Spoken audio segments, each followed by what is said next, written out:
আজকে যে মামলাটা ছিল এটা 2007 সালে তৎকালীন তত্ত্বাবধায়ক গভর্নমেন্টের সময় ফাইল করা। এই মামলায় আসামি ছিল তিনজন। একজন তারিক জিয়া প্রিন্সিপাল অ্যাকিউজড, জুবাইদা রহমান তার ওয়াইফ এবং তার শাশুড়ি ইকবাল মান বানু। এইটাতে আসলে প্রসিকিউশন যেটা ডিফেক্ট করে ফেলেছে আমি মনে করি যে দুইটা পার্ট আছে। একটা হচ্ছে প্রসিকিউশন যে মামলা ফাইল করলো সেখান থেকে একটা শুরু, আর একটা সেকেন্ড পার্টটা হচ্ছে যে স্পেশাল জাজ কিভাবে রায়টা দিল। তো দেখেন, একটা মামলা ফাইল করছে, ডেট অফ অকারেন্স দেখাচ্ছে 82 সাল থেকে। 82 সালে তারেক রহমান বা তার ওয়াইফ দুজনেই আমার ধারণা যে স্কুল স্টুডেন্ট ছিল। তো সম্পদের মামলা স্কুল স্টুডেন্টদের বিরুদ্ধে এটা একটা গোড়ায় গলদ করে ফেলেছে। এর ব্যাখ্যা দেওয়া খুব কঠিন প্রসিকিউশনের পক্ষে। যে প্লাস হচ্ছে দেখেন যে এফআইআরের মধ্যেই বলছে যে জুবাইদা রহমান যিনি অ্যাপিল্যান্ট এখানে একমাত্র, তার বিরুদ্ধে 35 লক্ষ টাকা যে ওই disproportionate to her non source of income, তার জ্ঞাত আয় বহির্ভূত সম্পদ। এফআইআরের মধ্যে আবার বলছে যে জানতে পেরেছে তারা যে আসামিদের কাছ থেকে, তাদের বিবরণী থেকে, এই 35 লক্ষ টাকা জুবাইদা রহমানের মা তাকে দিয়েছে কোথা থেকে, সেটাও তার মাও আবার বলেছে যে হ্যাঁ তাদের বাড়ি আছে, সম্পদ আছে ঢাকা শহরের বিভিন্ন জায়গায়, মহাখালীতে আছে। তারপরে এগুলো কিন্তু পৈতৃক সম্পদ, মতিঝিলে আছে।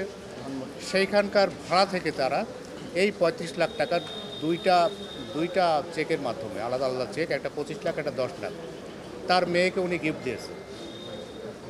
তো এটা খুব রিজনেবল একটা ব্যাখ্যা। তো আয়ুষ সাহেব তৎকালীন ইনভেস্টিগেশন অফিসার এটা বিশ্বাস করেনি, বিশ্বাস না করে বলেছিল যে এটা তারেক রহমানের টাকা। এই ছিল অ্যালিগেশন।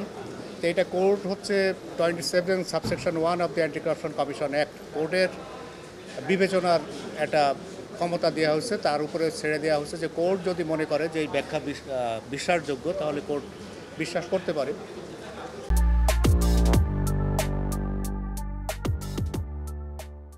এখন নিচের কোর্ট দেখেন তাড়াহুড়ো করতে গিয়ে যে ভুলগুলো করে ফেলেছে, যেটা প্রসিকিউশনের জন্য খুব ক্ষতি হয়ে গেছে। উনি ওই 2 মাস 4 দিনে 42টা সাক্ষী কমপ্লিট করেছে, যেটা আইনের বিরুদ্ধে না, কিন্তু ইট ইজ ইম্পসিবল। আইনের বিপক্ষে কিছু না, এটা করতেই পারে 2 মাসে, আরও করতে পারে, 1 মাসেও করতে পারে, কিন্তু এটা বাংলাদেশের প্রেক্ষাপটে এটা ইম্পসিবল। এই তাড়াহুড়ো করতে গিয়ে উনি যে চার্জ গঠন করেছে, সেই চার্জটা 3 লাইন। মিনিমাম যে একটা মানুষের বিরুদ্ধে তুমি অভিযোগ গঠন করছো, তার বিরুদ্ধে অভিযোগ কী, একজন আসামি ভবিষ্যতে এসে যাতে তার যুক্তি খণ্ডন করতে পারে এই অভিযোগগুলোর ভিত্তিতে, সেই অভিযোগটাই উনি চার্জের মধ্যে লেখেনি। এই চার্জটা হচ্ছে ডিফেক্টিভ। এগুলো হচ্ছে তাড়াহুড়ো করতে গিয়ে। এবং সাক্ষী লিখছে মনে হচ্ছে যেন উনি রায় দিচ্ছে। সাক্ষীর ভাষা হবে সাক্ষী নিজে যে সাক্ষী হচ্ছে তার মুখের ভাষাটাই হবে সাক্ষীতে। এখন উনি রেকর্ড করছে কি ওনার নিজের মতো করে, তিনি তাকে এটা বলতে পারেন না। সাক্ষী যখন বলছে আমি এই করেছি, আমিই লিখতে হবে, ছিল মানে হচ্ছে যে ছিল। এখন এইটা হচ্ছে আমার এখতিয়ারাধীন না, আমি এটা রেফার করব to the commission will take decision. তাহলে আসিফ